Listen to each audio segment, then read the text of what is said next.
everyone, and welcome to your favorite nightly show where you get to do jazz hands. It is Good Night Qatar. Andy Petrollo, Oliver Clyde, Gareth Wheeler, Jordan Wilson, your usual cast of characters.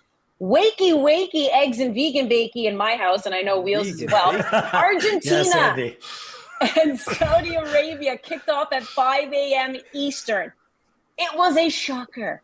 A 2-1 win for the underdogs. This was such a shock, such an upset, gentlemen, that the King of Saudi Arabia has declared tomorrow a national holiday. So let's begin with a little fill in the blank, shall we? Ollie, this is the biggest World Cup upset since?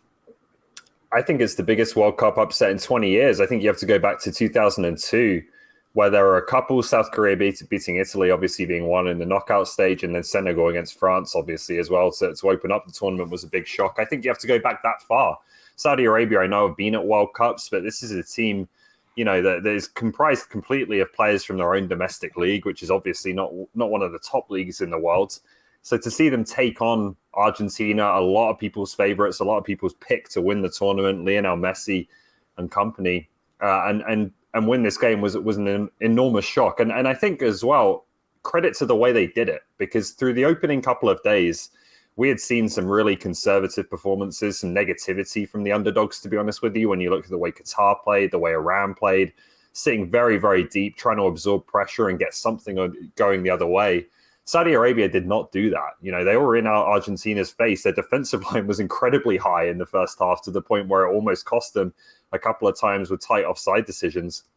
But that's what risk is, right? Sometimes you have to take that level of risk to get something the other way. And they did with 2 fantastic goals.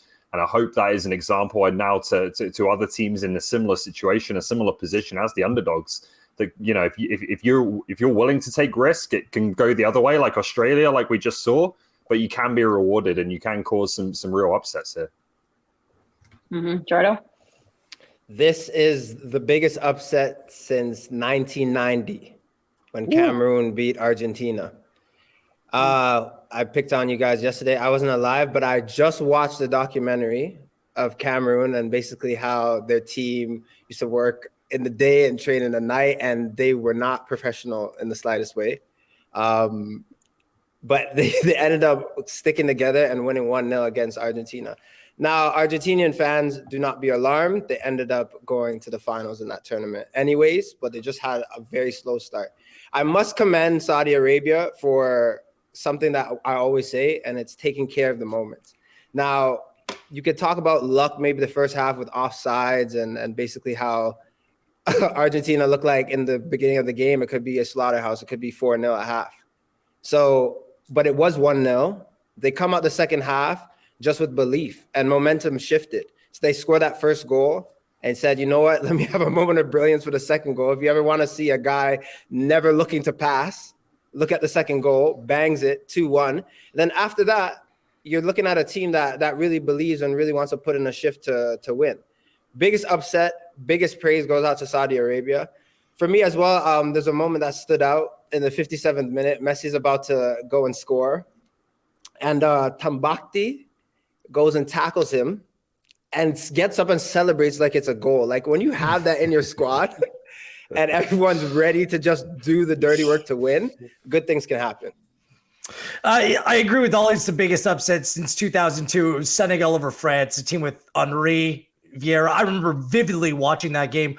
Papa Bouba Diop with the goal in that game, a 1-0 victory. But the way that this match played out had a much different feel because Saudi Arabia got played off the pitch in the first half. Argentina, goals called back, offside, one very dubious offside. And we'll discuss technology a little bit later on in this show. But a couple lessons are taught here. One for Argentina or any of the big dogs in this tournament, you have to finish the game. Need to go on and get that second goal, put things out of reach. The second thing that we've learned is when there's lots of support for certain countries in stadiums in Qatar, just because of the nature of it, some of the stadiums not full, when you have a boisterous environment that was created by the Saudi Arabian fans, it feels like a home match for Saudi Arabia, and they thrived off that. That energy was something else. Like the shift that the Saudi Arabian players put in, I do not think it's sustainable. I think it's a one-off. They kind of spat it out all in this one game, and they're going to be absolutely done for in the upcoming games. But that high press, they were relentless. They made life difficult in Argentina. And finally, to Scaloni, the Argentine manager, how you don't start Lisandro Martinez when clearly Christian Romero is not 100% fit. He was a weak link across that back line. Both goals, I think you can pinpoint him as being a big weak link in both. First 10 minutes of the second half, this is a team that went unbeaten in 36 games. You got to see that out.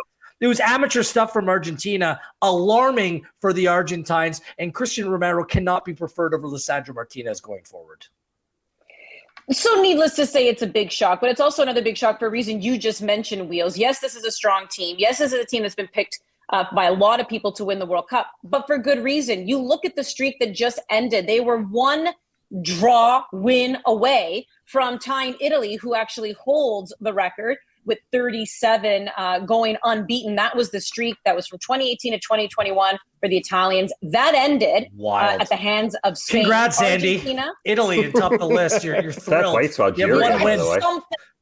So Argentina, they are on 36, and then Algeria at 35. So Argentina ends today. Algeria ended in January of this year. I think it's also pretty impressive that you also had 3 teams from 3 different, regions, right? So you had Europe, South America, and Africa, who were all on these incredible runs. Italy ending just last year, the other 2 ending this year. All good things must come to an end. But for Italy, they still have that record. Take that, Ollie. Let's find out how Kristian Jack felt. Celebrate on the streets of Woodbridge tonight. About this one. If Wales versus the United States on Monday was the spark that ignited the World Cup, what we have just witnessed here at Lusail Stadium on Tuesday between Saudi Arabia and Argentina is an electrifying firework display that's blown open the World Cup on day 3. Who knows what will happen now in Group C after an amazing victory by Saudi Arabia by 2-1 over Argentina. There's genuine shock around the stadium. Argentine fans don't know what to do with themselves. Legends like Maxi Rodriguez, Javier Zanetti here in the media center. Genuinely, I've never seen faces like that after a game like this. Now, many people thought there could be shocks heading into this World Cup. After all, big teams with heavily favored chances to win the World Cup, big teams with European-based players. Many of them have just got together over the last week. So there's always an opportunity for some teams, some minor teams, to shock a little bit of a big club here, a big country here at the World Cup. Very few people, though, thought that would be Argentina. Argentina arrived here in Qatar on a 36-game unbeaten run. That's right, over 1,200 days since they last lost a match back in the 2019 Copa America against Brazil. They played the 51st-ranked Saudi Arabians, and many people thought they would score 3 or 4 goals against them. They did in the first half, but 3 of those goals were offside. In the end, Messi's penalty felt like it was going to be in control for Argentina. And this is why this is one of the gigantic shocks in World Cup history. Shocks come in different ways. Sometimes you get an early goal in a game that can marinate and you can start to believe the unthinkable that it could actually happen. Yet this one didn't look like it was going to happen at all until 2 goals in 5 minutes electrified the crowd. The Saudi Arabians played their part and turned this game on its head. That's when the shock happened, and that's when an earthquake of a result really took place here at Lusail Stadium. Argentina can still win this World Cup. Of course, they're not out. Spain did that in 2010. They fully expected before today to be here in this stadium in 26 days playing a World Cup final. Now they have it all to do. Only 11% of teams who've lost that first game in a World Cup progress from the group stages. What a chance now, Saudi Arabia. What work Messi and Argentina have to do. What a shock. One of the greatest in World Cup history, and a pleasure to witness. 11%. So you're saying there's a chance based on some of the past examples you just gave. So you're saying there's a chance.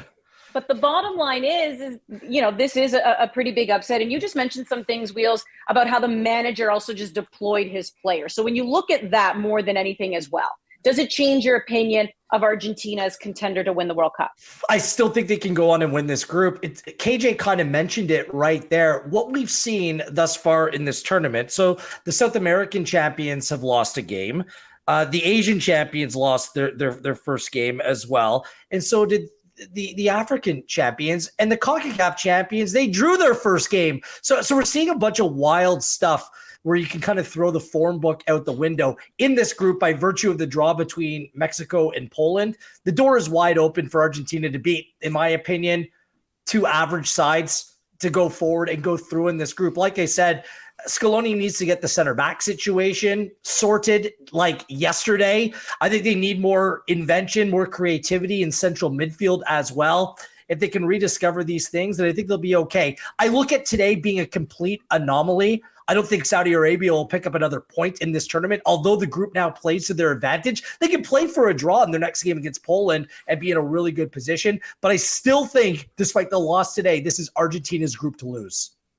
Ollie? A couple of things worry me about Argentina. I mentioned them a little bit before the tournament, and it's the reason I favored Brazil over them. Defensively, yes, their record has been very good, but some of the individuals, Wheels touched on it there, not totally convinced by. I think they're going to be tested by better competition at this tournament and could be found out a little bit. And the second thing for me, and it was really apparent in this game once they'd fallen behind, they lack like proper one-on-one wide players who can make something happen, take a man on and beat him. Right, there's a lot of kind of technical players who can play between the lines, are very creative, obviously led by Messi, and a lot of kind of Messi imitators as well, like him, you know, that are available to this squads. But when you watch a team like France fall behind, Mbappe, Dembele, there's so much speed, there's so much one-on-one ability to make something happen when the spaces start to get tight. You need to work in the wide areas more. I don't see a single player like that in Argentina's squad. I think there's a lot of guys who like the ball in the middle of the field. So that is a concern for me, again, especially when you compare it to Brazil, Rafinha, Vinicius, so much talent there. I just don't really see it with the Argentinians. I'm just not sure any other team will come out and play Argentina the way that Saudi Arabia did. You have to give them a lot of credit. It was like crazy football. I can't believe the work rate. I'd love to see the numbers, how much running they actually did, Andy. It was wild. Yeah. Jordan, bring us home on this topic? I don't really have much to say outside of what the boys said, to be honest. They covered pretty much everything. The first loss for Argentina to a side outside top 50 in the rankings in a decade. I mean, my guy Ove Renards, I'm wearing my white shirt from AFCON Legends. He is sharp and a wonderful manager. Great head of hair. All right, guys. Well, there are more games to discuss. Speaking of great head of hair, Ochoa to the rescue for Mexico. France silenced doubters. And did VAR ruin Denmark's party? It's all coming up next.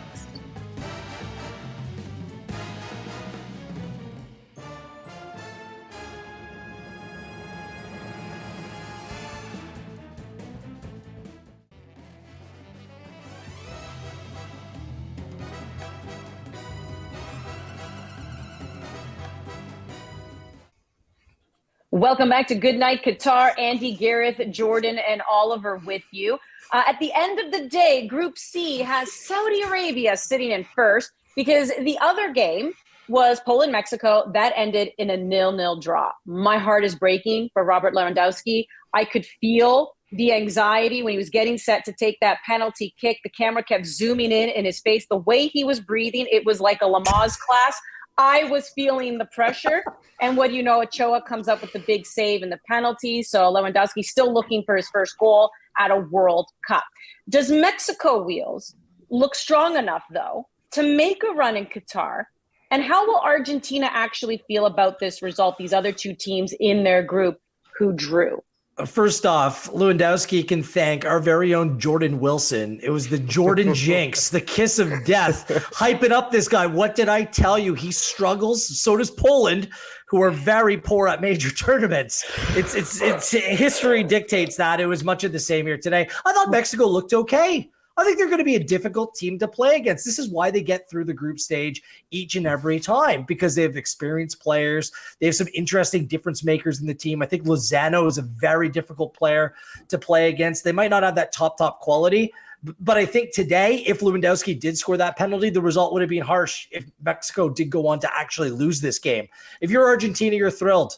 And the more points dropped by everyone else in the group, the better it suits you. Saudi Arabia are the big winners here today because now they're in pole position to play for a draw against two sides that don't look like they have a lot of goals in them. Despite Lewandowski being in the team, Poland just doesn't create enough. And obviously the lack of form of Jimenez right now for Mexico doesn't really give them a focal point up top as well. So I think Mexico still in a decent position to go on and qualify from the group, but there's still a lot of work to be done. Mm-hmm. How you feeling about that, Jordan? I feel like the stage was set for Lewandowski. Maybe I jinxed him, But I remember watching the game. I cheered. First time I cheered for a penalty outside of playing. I said, this is it. I look like a prophet. They played so sloppy, unenthusiastic, the Polish side. But I'm like, it does not matter. What matters is goals. Then I looked at his face. He put the ball down. He had to replace it. I said, oh, boy. Ochoa came out. Then I was thinking about Ochoa in World Cup, and he looks like an octopus. He has like eight limbs. Yeah. He saves everything. I'm like, no, but just bang it. Hit it with a bit of gusto. Be the hero. Prove me right so I can go on the show and stick my tongue out at wheels. And look at my tongue now. It's in my mouth. He had the moment, and he fell short. You're looking at this game, and who feels worse about this tie? Poland, because you played horribly, but you still had a moment to take care of it and get the 3 points. And for me, the ball was dropped. The eggs were smashed. Whatever analogy you want to use, it hurts. That was good. Ollie's not agreeing. No, I do agree. I'm sick of this Poland team. Like, come on. It's the Euro 2016. They like scrapped their way through to the quarters and went horrible out to to watch. Penalties. Horrible to watch. And it's like they just come back every time and say, well, it worked once, so let's try it again. And like they offer absolutely nothing. There is more talent in that team to be able to play with a bit more adventure, a bit more creativity and ambition than they do. I feel bad for Lewandowski. Like, he misses the penalty today, but he's just feeding off scraps in this team. Like, nothing comes his way. I've seen enough of Poland, to be honest. Send them home. You're fair. All right, well, then Mexico? They were much more positive. We got you. Love goalkeepers. Do you want to rave about how good Ochoa is, or do you want me to take the reins? If you can give me a moment. Yeah, good. Listen, I thought about you, Andy, when this all played out. I will say I became a massive fan of Ochoa at the 2014 World Cup, where he played in that World Cup unattached and then played out of his skin, was incredible. And then we know he's gone on to have a great pro career. I fangirled a little bit, gentlemen, last year when we were in Edmonton for the Canada qualifiers against Costa Rica and then Mexico. Obviously, I kept my cool. We're there for Canada. But when I saw Ochoa take to the pitch, I had a little moment. I was like, so I am a big fan, and to see him do that, I was quite pleased. I was very happy. And yes, penalty kicks are always favoring the shooter. They don't favor the goalkeeper. So it's always an exciting time when the goalkeeper makes a save. I love it.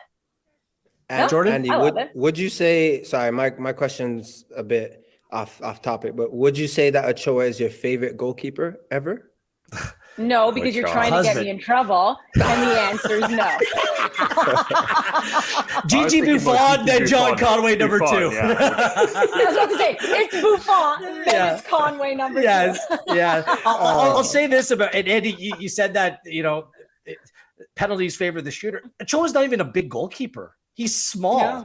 The thing is, there's these certain players at international football, for whatever reason, certain players rise to the occasion. And Ochoa's done that. Arguably the best goalkeeper in 2014. Same thing with 2018. He was unbelievably good when Mexico beat Germany. Like, this guy's an absolute stud at the World Cup. And perhaps he does it again to Argentina in the group phase. Like, I won't put anything past this guy. Having that sort of reliable goalkeeper and real leader in the team, it's an advantage. So good on him. A wonderful World Cup story. Well, how about France? They just silenced a bunch of critics. 4-1, they end up beating Australia. The Aussies striking first in the 9th minute. And Jordan, what do you make of that old 36-year-old Olivier Giroud getting the brace? But, it seemed, France rose to the occasion and seemed to say injuries, doesn't matter. We still got this. How did they look to you? Congratulations to Giroud for scoring 51 goals for France. Outside of the career that he's had, outside of being an Arsenal fan, I just always remember, because I'm an Arsenal fan, for anyone who doesn't know, it's important to note. He was just a guy you would play into and play off of. Like, he's very underrated. He's very good at what he does. Outside of being a fox in the box, he's great in the air, has good feet. So congrats to him. But in terms of France, they look very fluid and free going offensively, going forward. The question is now, when they're playing against better opposition and they have to defend and the game is really decided in the midfield, how do they look then? But today was a great start for them. Any day you have an opening match in a tournament and you score 4 goals by different players and you look fluid and free going forward, it's a great day. So I will say France look phenomenal today, but how will they pair when they play a team with more quality?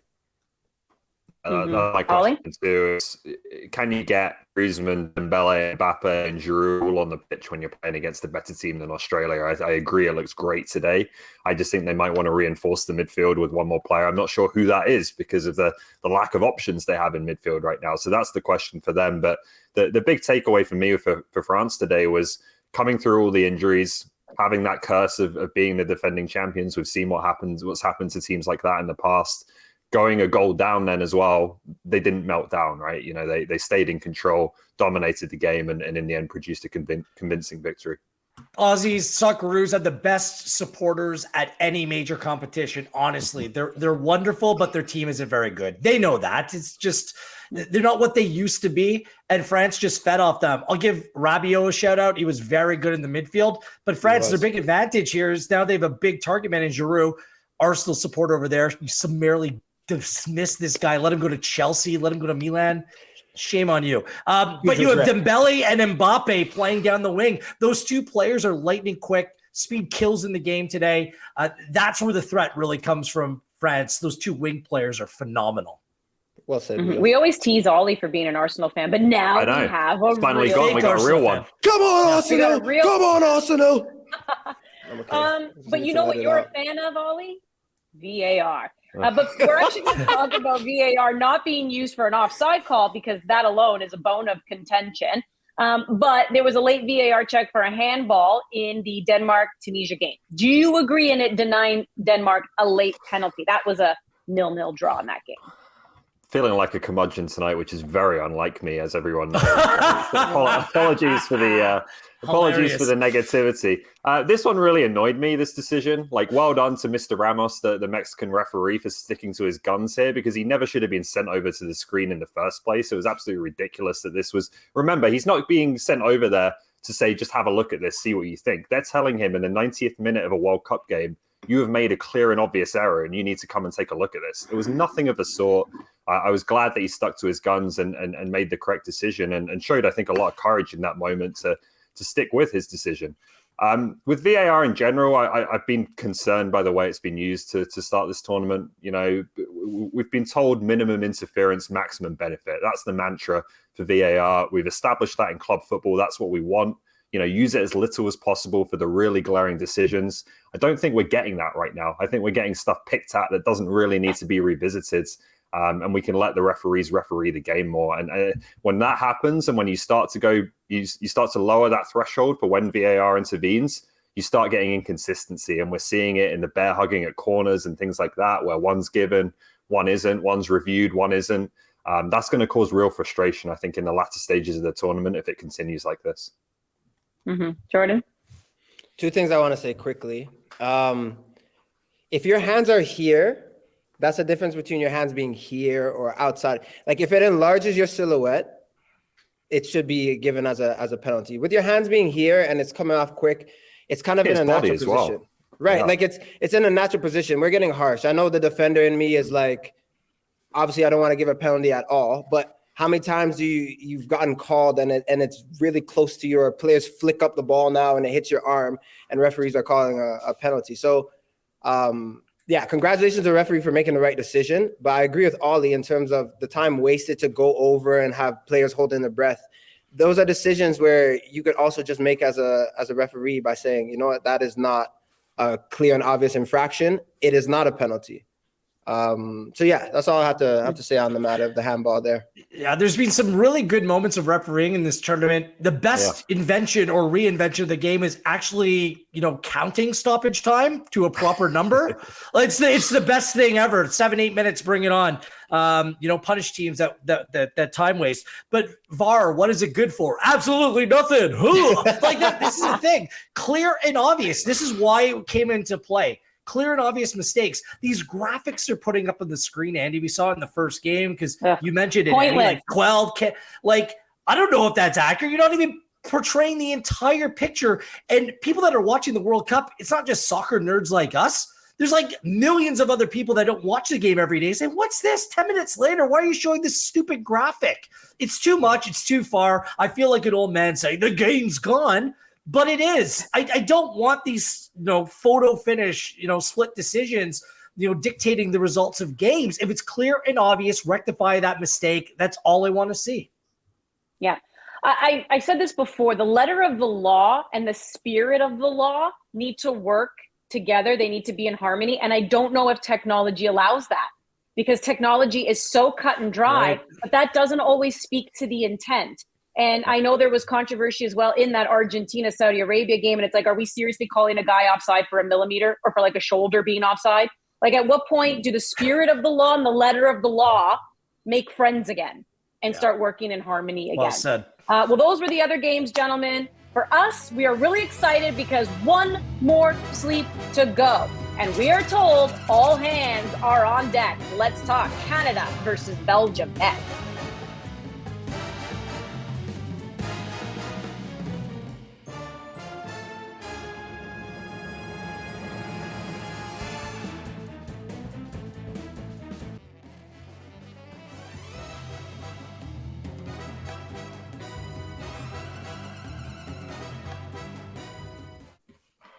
I mean, he's a player. It's his moment, his World Cup. I mean, that's what we've all been willing for him to be ready to go. He just had to hit his top speed and that last sort of full-out sprint. And I think the positive psychology always helps injuries heal a little bit quicker. So, yeah, I mean, it was good. He's clear that he wanted to play, and I think our medical team, we wanted him to play as well, but you've just got to go through the mathematical algorithms that are put in front of you to progress him to top speed, and he hit that. So that was brilliant. He's been in full training and he's got that big smile back on his face, which is great.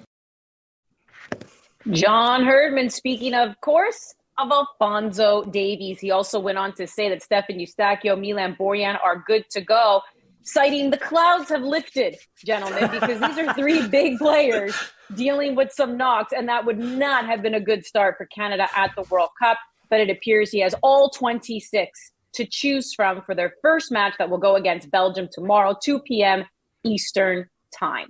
So what are Canada's strengths, game plan, Gareth, now that we have gotten confirmation from the coach himself that everyone is available? First, it seems like sunshine and rainbows and gummy bears and everything that's good is happening to Canada right now. Let Unbelievable. the sun shine through. Yes. Here you go. Here comes the rain again. No, wrong song. Look, it's just everything that's needed to be said has been said. Thankfully, Canada's opening match came Wednesday. If this game was yesterday or even today, then maybe Davies wouldn't have been ready to start this game, but it sounds like he's on track. There's still a small part of me that's kind of like, prove it that you're going to start him from the get-go on Wednesday, because simply with Herdman in Canada, you don't know. We think, but we're not 100%. This is wonderful news, not only for Canada, but for the player as well. Like, this is a huge deal for Alphonso Davies, the man, the business, the visibility of Canada on the international stage. A lot of it revolves around this man right here, and he has the ability to be a game breaker in that game. He is part of Canada's strengths. And we've seen this in other games throughout the tournament thus far. Speed kills.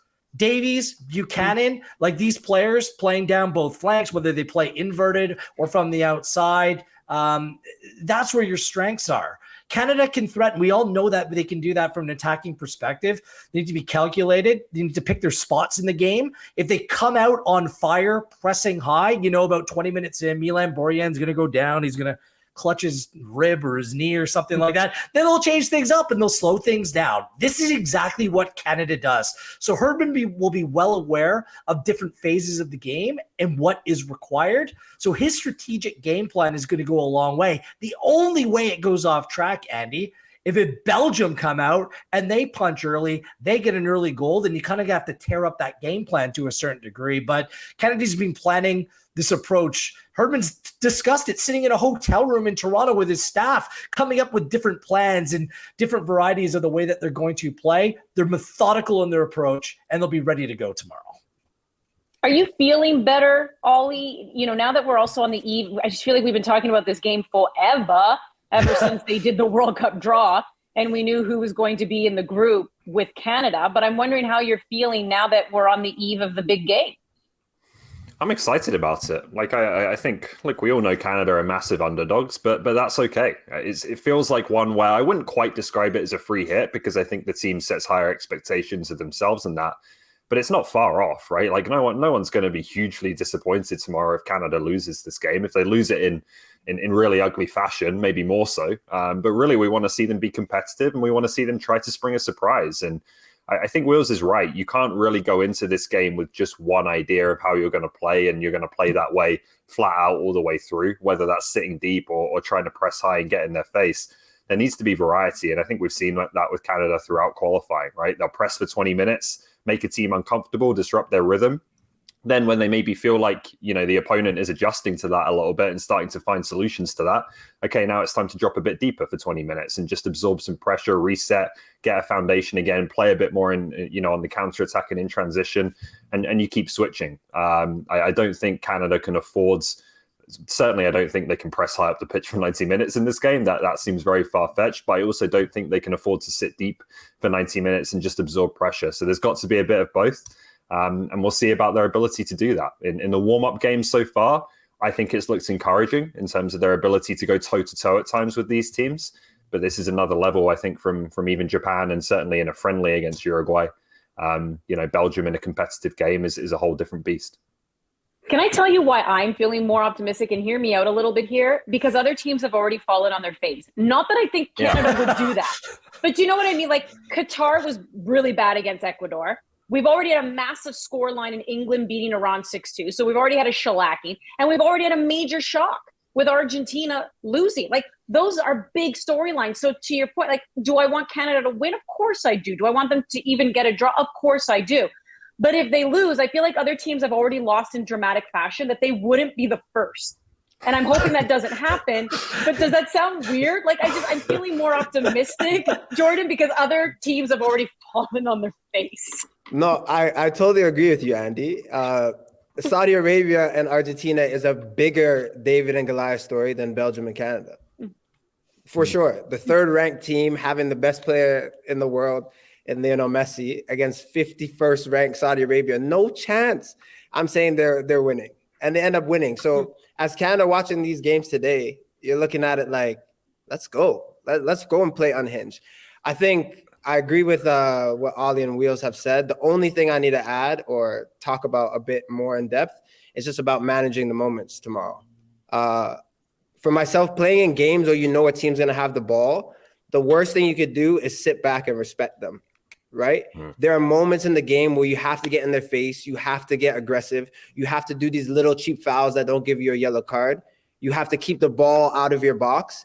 This is why I wanted Atiba Hutchinson to play, Stefan Eustáquio, guys who know the temperature of the game, knows what it takes.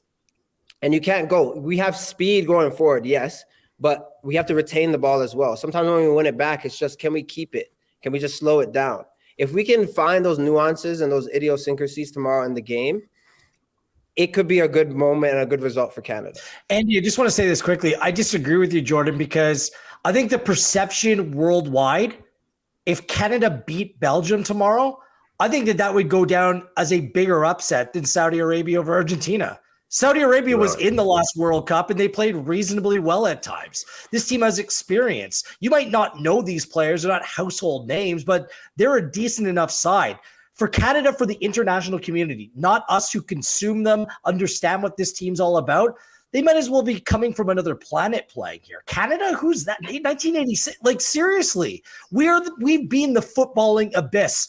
This would go down as a bigger upset than Saudi Arabia over Argentina. And if and when Canada do win, I hope that Prime Minister Justin Trudeau declares a public holiday on Thursday as well. I will see you in the streets then, Wheels. I want that holiday. You will see me. We want a national holiday. Let's give it. Because you know what? Canadians love to party. And Canada House in Qatar is lit. KJ found his way there and caught up with a special guest. I found Josh Simpson here in the Canada Soccer House in downtown Dover in the CIBC Friends and Family Lounge on the night before Canada plays in the FIFA World Cup. owner of Pacific FC, former national teammate, the perfect guy to talk to. What are your emotions? How are you feeling right now? I'll tell you, it's special here in Qatar right now. A lot of emotions. I mean, this is something, when I look over and I see Atiba getting ready to take the pitch tomorrow against Belgium, I'm so proud of him. I'm so excited for Canada. I'm also a little bit jealous, if I'm honest. I wish I also run through my head, could I be there?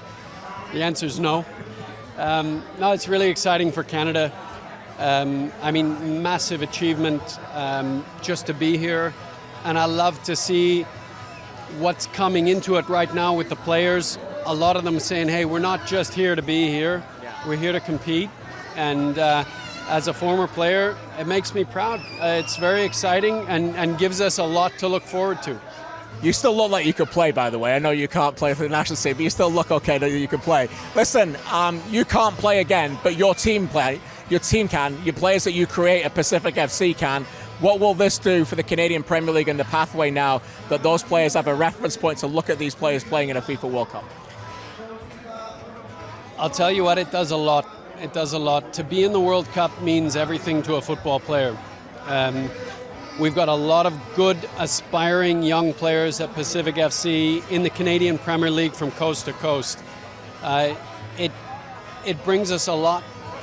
Actually, it unites us as one, as a league, behind the CSA, behind the country, here in Qatar. And I think just gives people, or young players, young stars. I mean, I've got an 8-year-old son myself.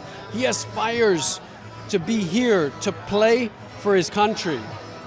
And that's what it's all about. So it's just a huge achievement for us already to be here. I mean, one of 32 teams, to have a chance to get in there to play in this tournament. I mean, I'm feeling emotions every moment that I'm here. It's exciting, and I'm really looking forward to tomorrow. You talk about the emotions. I hope you've got the tissues for tomorrow. What's that going to be like for you when that national anthem plays in that stadium? I was 3 years old last time we were in a World Cup, so it's been a while. And I always told my family I was going to bring us to a World Cup one way or another. I played a very small part in this accomplishment. With the Canadian Premier League, I hope to support the future of Canadian football, to make this a sustainable opportunity for us. I'll tell you, tomorrow is going to be something amazing. It's going to be something amazing. I've been waiting for it my whole life, and that's why I'm here today. Yeah, great to have you here. It's a monumental time. It's little Canada here in Doha tonight. I know that's a great celebration as Canada gets set to play Belgium on Wednesday at the FIFA World Cup here in Qatar. Shortly after that, I heard Simpson jumped into the pool because no, I'm kidding, he did not. But there is a pool there. It's actually pretty cool what they did at Canada House. Credit to Canada Soccer for putting that together. It's always a nice little place for everyone to get together. It's open to everyone, not just Canadians. I can say this even at the Olympics when they have Canada House. It's just so much fun to be able to, bond with other fans in one location. So that looks like a really fun place. Check out the photos online. I am curious, though, Ollie, your thoughts on a lot of Canadian media, though.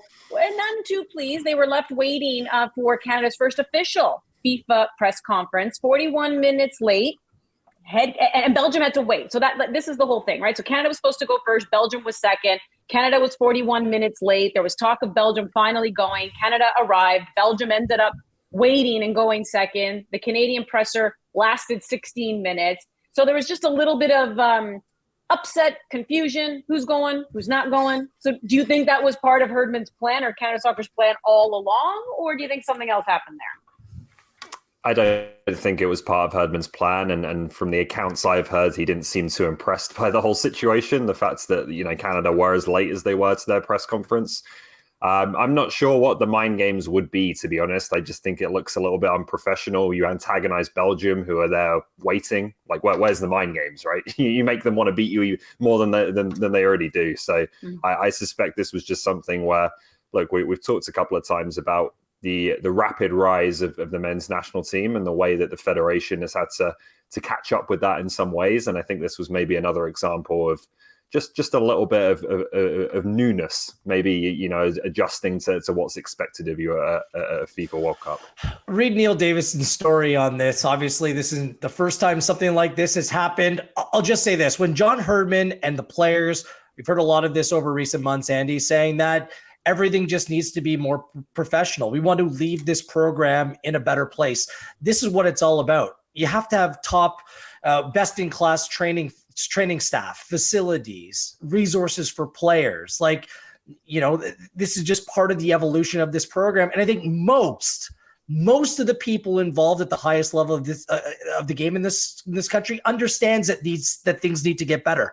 41 minutes late when there's hundreds of media members waiting worldwide, that reflects poorly on Canadian soccer. Like us as a footballing country. Yep. It's not just the individuals up on the podium. It reflects upon Canada's soccer or Canadian soccer in general. So that all needs to tighten up, and I'm sure it will moving forward.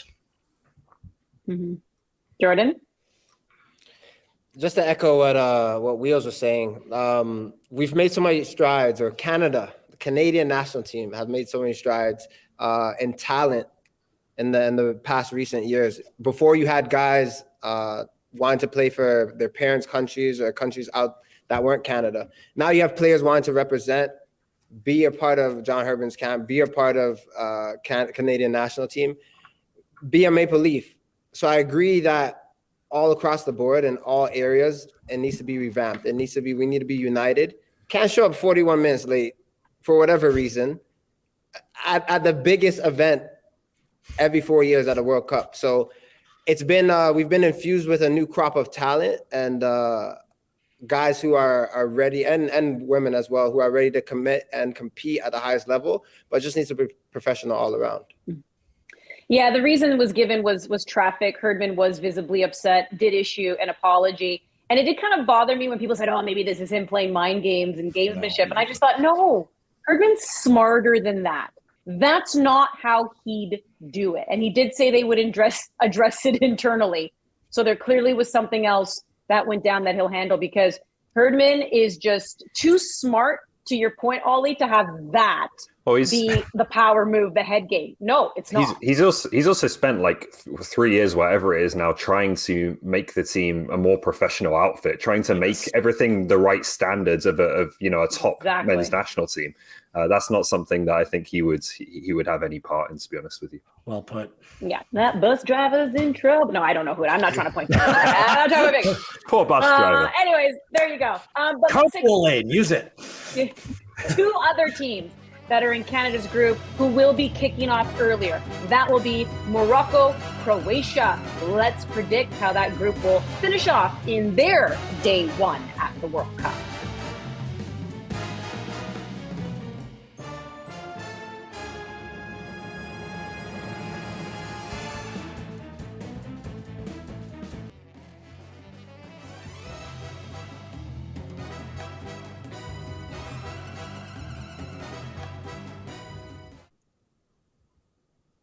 It's good night, Qatar, and it's going to be a early good morning again tomorrow, gentlemen, because Croatia, Morocco, they get things started in Group F at 5 a.m. ET, then the late game, 2 p.m. Eastern. We'll have 0-0-0. I'm glad we clarified.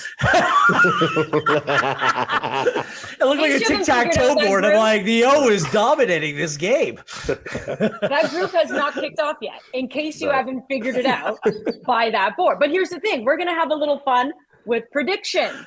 So you know what, Smarty Pants Wheeler, I'm going to come to you first. God. Clean slate out of the gate, but how does the day end? How does that board end up looking to you? To be honest with you, I like to take my shot. I'm the MJ of this show, not the GOAT, but a guy not afraid to step up and take his shot in crunch time.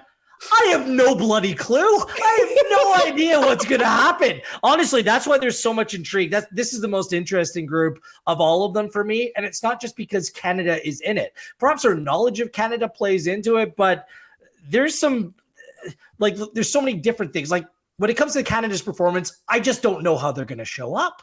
I don't know if we're going to see this confident team, this fearless group that's going to run and try to take the game to Belgium, or a team that's maybe, struck by the moment and caught a little bit like just simply not ready for what's to come. Belgium, do they feel the pressure? All the pressure's on them. The other game, Morocco and Croatia, Andy, I rate both of these teams highly. I think people have been sleeping on Morocco. I think that they can absolutely go on and advance this group.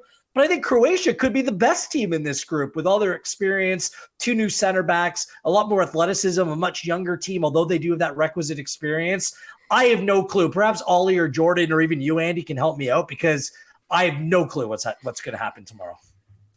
Jordan, what do you think? Or Ollie, do you want who wants to go on that one? Go ahead, Jordan. Down my prediction right I'll now. go. I'll say that the goose egg would be great if it's 1-1-1-1. I don't mind 1-1 all across the board. I don't mind that. Take that. Let Canada tie, let everyone split it, and we go for it at the end. But I would say I agree with Wheels that Morocco, reading up on them, I didn't know much about them until doing research for the World Cup, but a dark horse in their own right. Like, if Belgium doesn't start well, Morocco could get out of this group with Croatia. That's what I predicted from before. I think Belgium could be a bust, but we just don't know. And dare I say anything after the day we just had? I predicted Argentina to win 5-0. So I know nothing. I wanted to be a prophet and say that Lewandowski was going to score.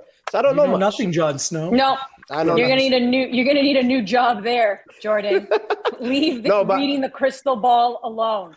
Ollie, what's your prediction? Wrong crystal ball. Morocco might have a big crowd too. Might have a lot of support at this game. Very true. Honestly, my most confident prediction is that I do feel my energy levels for a 5 a.m. kickoff are waning and waning rapidly, and I'm not sure if I'm going to listen to that alarm clock tomorrow morning. So my most confident prediction is I need to remember to set the PVR tonight to watch that one later. It'll be an interesting game. Like, are Morocco... What is that? It's a prediction.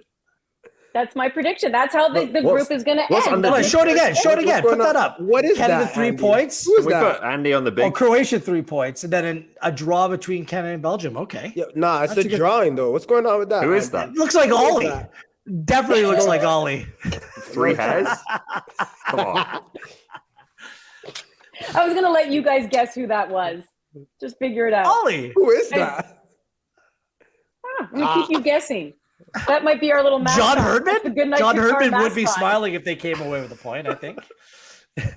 Anyways, you guys, that's how you give predictions. All right, but when we come back, we're going to wrap it up, and we're going to play a little over-under. Let's have some fun with that, gentlemen, here on Good Night Qatar.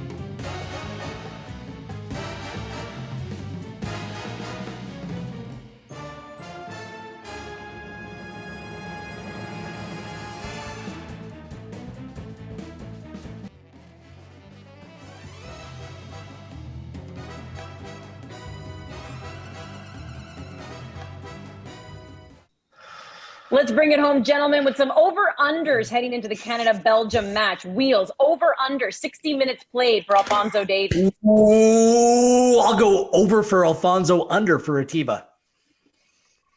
Okay. Oh, you're throwing different stuff. Okay, over. I'm just adding He plays 80+ minutes tomorrow. Over. Okay, Might not be going many over. more than 60, but he'll be over. Everyone's going over. All right. Over-under, 0.5 goals for Canada against Belgium, Wheels. I'm not Canadian if I don't say over. I'm going to have to go over. It's going to be quite the moment. Can't wait for it. Over. Unanimous again. Over. It's got to be over. Come on. Have to. Tonga and Alderweireld. These guys are in the latter stages of their Come on, season. Canada! They're good still. They are good But still. let's see if it's going to be a Yeah. high-scoring match. How about this? Over-under, 1.5 goals for Belgium versus Canada. Me? Yeah. I'll go over. Man, De Bruyne scares the living you-know-what in Trossard. He didn't play against Egypt. The guy is balling right now. Unfortunately, over. Under. Under? I'm going under. I feel it in my bones. I'm back, guys. I'm a prophet again. Under. I don't want to get too confident. I'm going to hedge, so I'll say over.